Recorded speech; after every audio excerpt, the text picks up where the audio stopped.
Okay, continuing our Marquee Moon Odyssey, this epic exploration of this mighty song. And this is, I realise, turning into quite an epic series of videos, and I know this level of nerdy detail isn't going to be to everybody's taste, but I hope that if you are a television fan that you're enjoying this series so far. In this particular video, going to be finishing off the track as far as the guitar parts go, so I'm going to be taking a look at what happens after the Tom Verlaine guitar solo and just looking at a few of the extra bits and pieces. So if you are a completist, you'll be able to play the entire song. So if you recall, at the end of the Tom Verlaine guitar solo, we had this ascending series of thirds.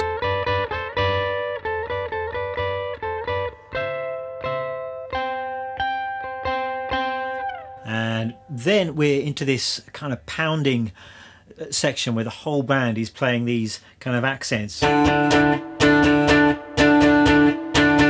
then that's climbing up. So what's going on with the guitar parts here?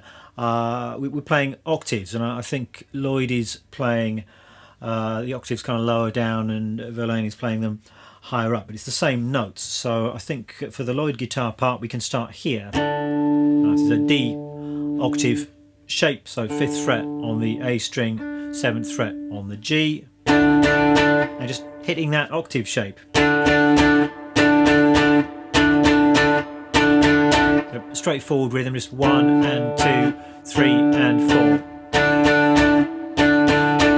You want to play this quite hard. Muting is going to be really important here. Whenever you're playing octaves, you just want those notes to be ringing. You don't want any unwanted string noise, so you're going to want to use your fretting hand to mute those extra strings. So the way to do it is to use the tip of your index finger to just nudge into the low E string to mute that. You can use the underside of that finger to mute the 4th string, and then you can fret this higher note with your 3rd finger. I often tend to play it with my pinky, and then I'm just lightly resting my 1st finger across the other string, so it's touching the E and B strings. That way I can play quite hard and freely with my strumming hand, and you're just going to hear those 2 notes that you want to hear. And then we're just taking that octave shape up through this D Mixolydian scale. So if you remember the D Mixolydian mode, it's D, E, F sharp, G, A, B, C. That's the flat 7. So we're just taking it up through that scale in this rhythm.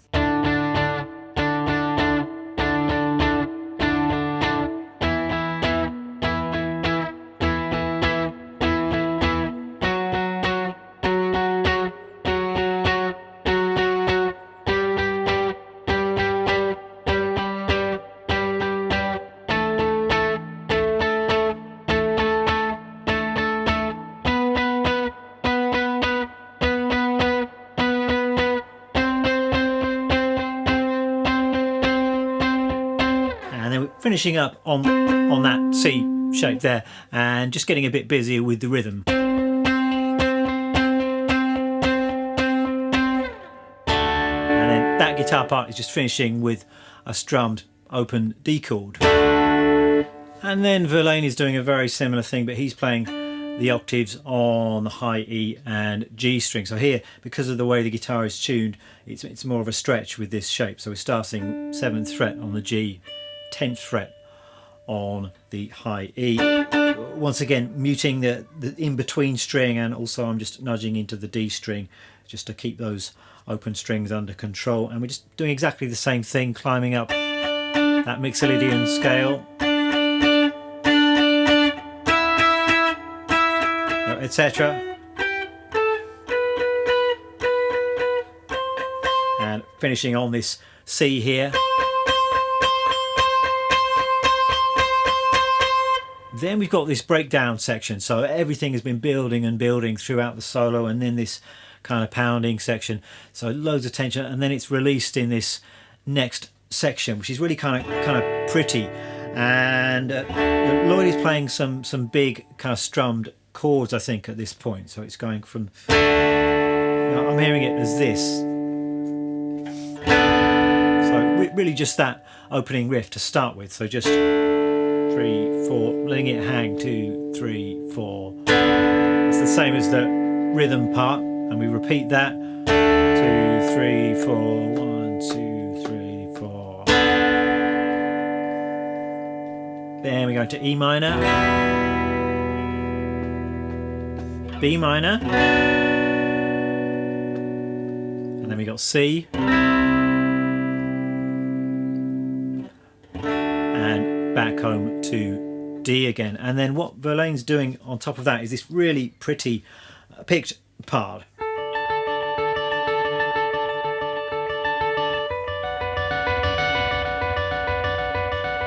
Really pretty arpeggio. So we're starting with this. So just on the top 3 strings, 14, 15 and 17. So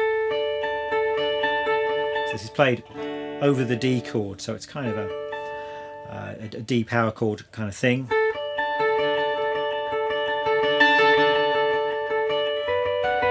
Going to a B minor triad, 16, 15 and 14. It's kind of played over that D drone, so it's giving you that D6 kind of a sound. And we're just playing this in triplets, so it's 3, 2, 1 in terms of the strings. It is picked quite fast, so I would tend to pick that down, down, and then up on the highest note, I think. You do need to be quite accurate with this.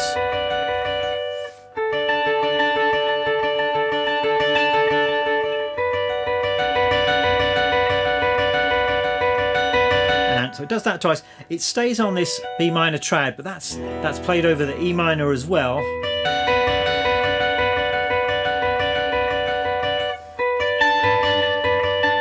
And then over the B minor, it's playing this. So 16, 15 and 17.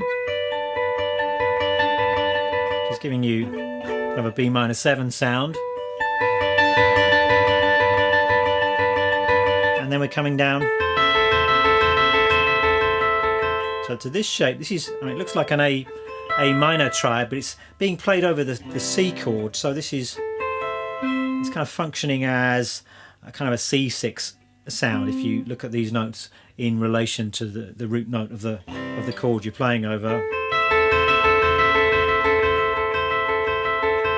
Then resolving to a D major triad. So maybe I'll just put all of that together one more time. So we've got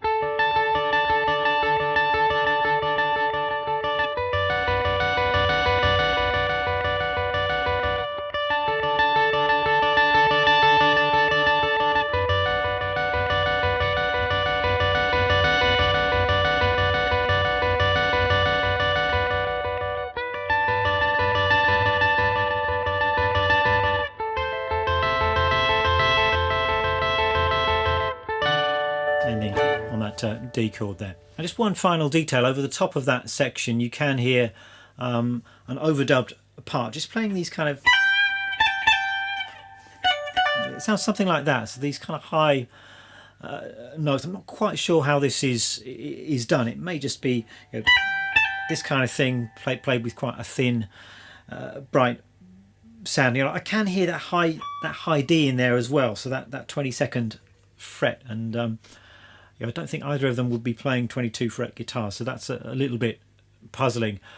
I think the sound of these notes, suspicion is that it might have been that trick where you put the tape, slow the tape down to half speed or whatever, and record something an octave lower, and then when it's played back at full speed, it sounds higher. It's kind of got that Munchkin-y type quality to some of these notes. So maybe it's some kind of trickery going on with that little part. But you can approximate it just by finding those notes from the Mixolydian scale and just doing these little pull-offs. So I think we're just about there as far as the guitar parts go. And this is all of the main stuff that I'm hearing. It would be nice actually to take a listen to the actual stems and hear the details of how this stuff was recorded. I don't know if that's, but I know you can kind of do this stuff with AI these days. It's not something I've got into. I've tried it on a couple of things, and it's with mixed results. You know, you can't really separate some things that cleanly, I don't think. And with a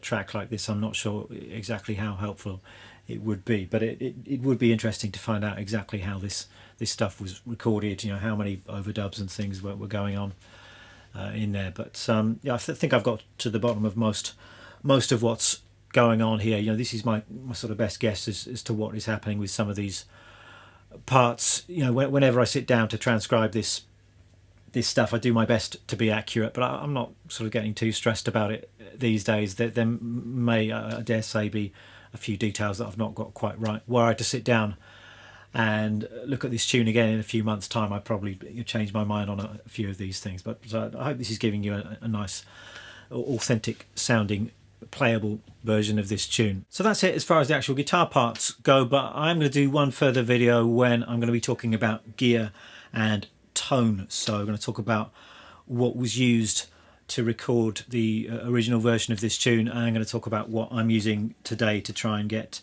to try and approximate some of those sounds. So check out that video if you're interested in the gear side of things.